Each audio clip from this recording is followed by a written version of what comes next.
और उसके बाद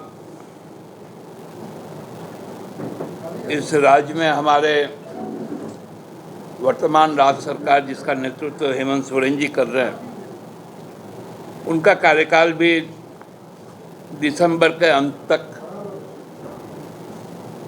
तय है और पुनः हम लोग पूरे विश्वास के साथ जनादेश लेने को, जन आशीर्वाद लेने को लोगों के बीच में रहेंगे। ये हमारी स्वस्थ लोकतांत्रिक परंपरा रही है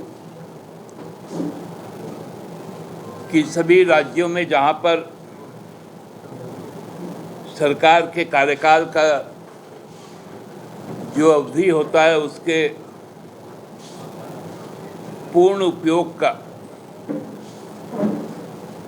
एक दायित्व राज्य सरकारों का होता है। तो पिछले बार भी आप लोगों ने ज्ञात होगा कि 23 दिसंबर को निर्वाचन का फलाफल 5वें जो विधानसभा का गठन हुआ था और छठा विधानसभा चुनाव के लिए फिर से होना है, वो 23 दिसंबर को आया था और 29 तारीख को हेमंत बाबू ने जन समक्ष ऐतिहासिक मोराबादी मैदान में शपथ ग्रहण करने का काम किया था। साथ में उनके साथ 3 और उनके सहयोगी ने शपथ लिया था। फिर 5 तारीख को औपचारिक तौर पर विधानसभा का भी गठन हुआ, पंचम विधानसभा का, और संपूर्ण कार्यकाल को पूरा करने की अवधि दिसंबर तक की है। लेकिन कुछ आशंकाएं जो कई तरह से कई जगहों से आ रही हैं कि यहाँ शायद समय पूर्व चुनाव संपन्न करवाए जाए। मैंने आज इसी संबंध में माननीय मुख्य चुनाव आयुक्त को एक पत्र भेजा है, मेल के माध्यम से। वो पत्र की प्रति भी आप लोगों को हम दे देंगे। हमने बहुत स्पष्ट कहा कि विगत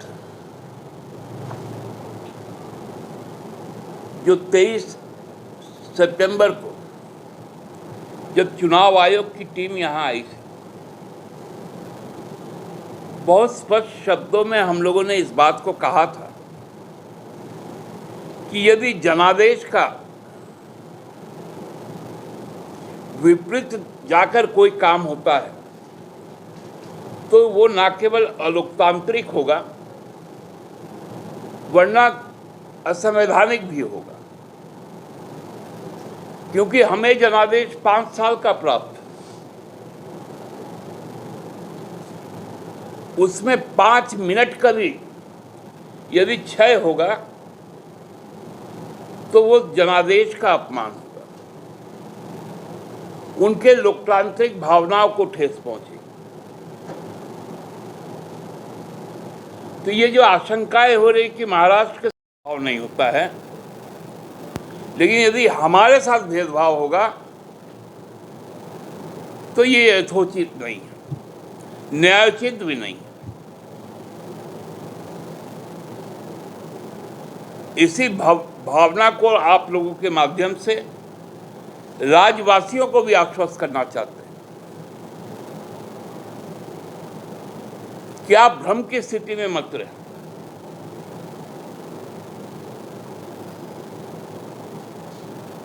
आप निश्चिंत होकर 15 नवंबर तक हमारे कई त्योहार पर्व हैं और फिर दिसंबर का पूरा माह। तो दिसंबर माह के, क्योंकि अब तो जम्मू कश्मीर जैसे राज्य में